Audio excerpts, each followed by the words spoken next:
کہ وسیم رضوی جیسے جو لوگ ہوتے ہیں وہ چیف سستی شہرت کے لیے کچھ ایسے بیانات دیتے ہیں کہ مسلمانوں قرآن تمہارے باپ کی ہمارے باپ کی جاگیر نہیں ہے. اگر مسلمان اللہ کی اس کتاب کو اپنے ہندو بھائی اپنے برادران وطن اپنے ہم وطن بھائیوں تک پہنچائے گا تو یقین مانو کہ پھر وسیم رضوی جیسوں کو جواب خود ہندو بھائی دے دے گی. مگر میں نے خود آپ کے کئی بیانوں کے اندر یہ سنا ہے کہ آپ جو ہے تو ہمیشہ ایک شعر کو پڑھا کرتے، قرآن نہ بدلا جائیں گا. اور ابھی آپ کی ایک ویڈیو بھی بہت وائرل ہوئی سادھو کے ساتھ، جو سادھو آپ سے کہہ رہا تھا کہ یعنی وہ سادھو اس کی زبان سے کہہ رہا ہے کہ بدلیں گا زمانہ لاکھ مگر قرآن نہ بدلا جائیں گا. تو وسیم رضوی پر بھی آپ جو ہے تو روشنی ڈالیے کہ یہ اس کا کیا ماضی ہے، کیا حال ہے، اور اسی طرح قرآن کے تعلق سے بھی مکمل جو ہے تو رہنمائی مطلوب ہے آپ سے. حافظ صاحب آپ نے بہت اہم سوال کیا ہے، لیکن اس سوال میں آپ کو بتا دوں کہ وسیم رضوی کے تعلق سے ہم لوگ بولنا بھی پسند نہیں کر رہے ہیں. وجہ اس کی یہ ہے کہ وسیم رضوی جیسے جو لوگ ہوتے ہیں وہ چیف سستی شہرت کے لیے کچھ ایسے بیانات دیتے ہیں، اور وسیم رضوی کا بیان دینے کے پیچھے ایک مقصد شہرت ہے، دوسرا مقصد ہے کہ اپنے آقاؤں کو یعنی RSS کو BJP کو خوش کرنا. ملک میں جو ہندوتوادی ٹولہ ہے یا پھر یوں سمجھیے کہ ملک میں جو آتنکوادی ٹولہ ہے، میں تو ڈائریکٹ آتنکوادی ٹولہ کہتا ہوں کہ ان کو خوش کرنا ہے. وسیم رضوی کا مقصد ہے کہ جو اس نے شیعہ وقف بورڈ میں رہ کر جو اس نے گھوٹالے کیا ہے تو اب اس کو لگتا ہے کہ میں دبوچ لیا جاؤں گا، پکڑ لیا جاؤں گا، تو وہ مسلمانوں کے خلاف بیان دے کر اپنے آقا یعنی BJP اور RSS کو خوش کرنا چاہتا ہے تاکہ اس کو سیکورٹی مل جائے، اس کو سنرکشن مل جائے، اور ہندوتوا ٹولہ بھی اس کے ساتھ میں ہو جائے کہ چلو بھائی بہت اچھی بات ہے، کیونکہ وہ تو چاہتا ہے کہ کوئی مسلمانوں کے خلاف بولنے والا آئے، قرآن کے خلاف بولنے والا آئے، کوئی دین کے خلاف بولنے والا ہے، اور پھر جس کا نام وسیم ہو تو پھر اور زیادہ ان کو میٹر مل جاتا ہے کہ دیکھو خود مسلمان خود کہہ رہا ہے اسلام کے خلاف بات اور قرآن کے خلاف بات. تو وسیم رضوی جیسے لوگ بیچارے جو ہے وسیم رضوی کی جہاں تک کہ بات کروں تو یہ اس کی حیثیت ایک پالتو کتے کی طرح ہے. ایکچوئل میں BJP نے بھی کچھ پالتو کتے رکھے ہوئے ہیں جو وقت وقت پر کام آتے رہتے ہیں.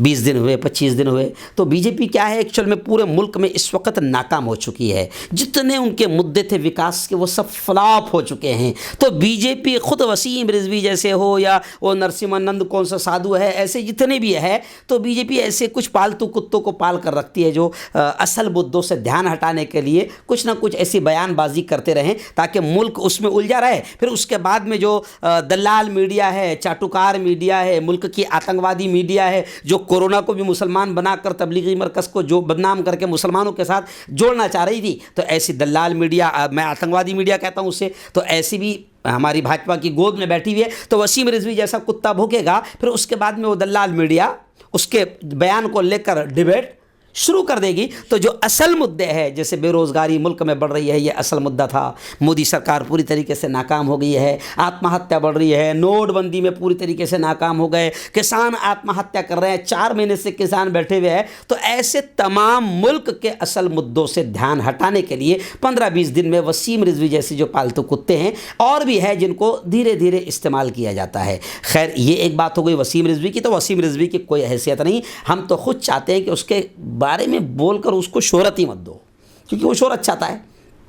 اللہ نے تو اس کو ذلیل کر دیا. اب وہ خود کہہ رہا ہے کہ میرے بچوں نے مجھے چھوڑ دیا، میری بیوی نے مجھے چھوڑ دیا، میرے خاندان نے مجھے چھوڑ دیا. تو میں نے کہا وسیم رضوی تو نے دنیا میں تیرا انجام دیکھ لیا کہ تیرے بچے اور بیوی بھی تجھے اب دیکھنا پسند نہیں کر رہے ہیں. یعنی تو خود سوچ کہ تو نے کتنی گھٹیا حرکت کیا ہے، اور جو قبر اس کے بنا کر رکھا تھا وہ بھی لوگوں نے توڑ دیے. تو وسیم رضوی کا دنیا میں تو یہ انجام ہو گیا، آخرت کا تو انجام ہمیشہ ہمیشہ کی جہنم ہے، نرک ہے. تو یہ وسیم رضوی کا مسئلہ ہو گیا. اور جہاں تک آپ نے قرآن کی بات کہی تو قرآن کے تعلق سے تو میں اپنے تمام بیانوں میں اکثر یہ مسلمانوں کو میں ٹوچ کر کہتا ہوں، تانا دے کر کہتا ہوں کہ مسلمانوں قرآن تمہارے باپ کی ہمارے باپ کی جاگیر نہیں ہے.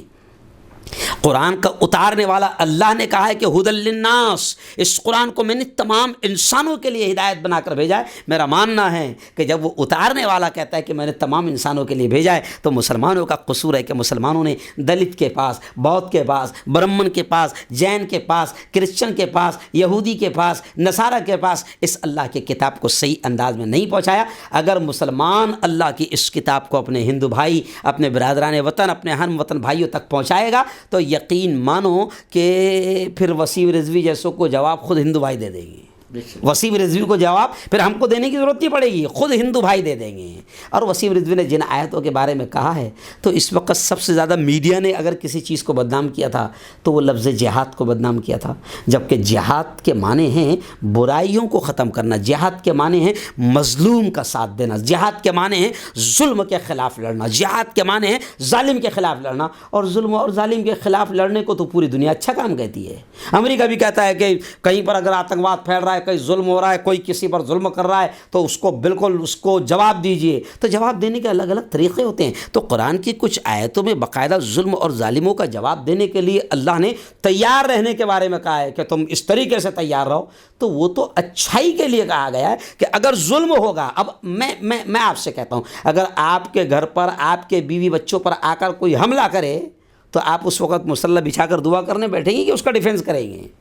تو ظاہر بات ہے کہ ڈیفینس کریں گے۔ اور ہمارے ملک کا قانون خود کہتا ہے کہ اگر آپ نے ڈیفینس میں اگر سامنے والا مر گیا، اگر آپ پر حملہ کرنے آیا تھا اور آپ ڈیفینس اپنے آپ کو بچانے میں آپ نے بھی تھوڑا سا بچاؤ کی کوشش کی اور اس میں وہ مر گیا، تو ہمارے ملک کا قانون کہتا ہے کہ آپ کا کوئی قصور نہیں ہے۔ تو ڈیفینس کرنے کی تعلیمات قرآن نے دی ہے، اور ہر دھرم دیتا ہے ڈیفینس کرنے کی تعلیمات، قانون دیتا ہے ڈیفینس کرنے کی تعلیمات۔ اگر میرا پیارا ملک ہے بھارت، اگر بھارت پہ اگر کوئی پاکستان کی بارڈر سے، بنگلہ دیش کی بارڈر سے، چائنا کی بارڈر سے اگر کوئی آ کر پورا ٹینک لے کر اور ہتھیار لے کر گھس جائے تو ہم کیا کریں گے؟ ظاہر سی بات ہے اس کا جواب دیں گے۔ اور جواب دینے کا طریقہ خود ہمارے ملک نے ہم کو سکھایا ہے، آرمی تیار کی ہے۔ تو کیا وہ آرمی والے اگر ان کو جواب دیں گے تو کیا یہ آتنکواد ہے؟ یہ آتنکواد نہیں ہے، یہ تو حفاظت کا سامان ہے، اور حفاظت کے سامان کی ہر شخص اجازت دیتا ہے۔ تو ایسی ہی قرآن میں کچھ آیتیں ایسی ہیں جہاں پر اللہ نے ظلم اور ظالموں کا مقابلہ کرنے کے لیے تیاری کا حکم دیا ہے کہ تم ایسے ایسے تیار رہو۔ تو اب وسیم رضوی جیسے پالتو کتے اس کو نکال کر اگر اس کو آتنکواد سے جوڑنے کی کوشش کریں گے تو یہ ایک شڑینتر ہے، ایک سازش ہے، بلکہ سطح اس میں شامل ہے۔ اگر ہمارے ویڈیوز آپ کو پسند آ رہے ہوں تو لائک، کمنٹ اور شیئر کریں، اور مزید نئی ویڈیوز کے لیے ہمارے چینل دعوت میڈیا کو سبسکرائب کریں اور بیل آئیکن پر کلک کریں۔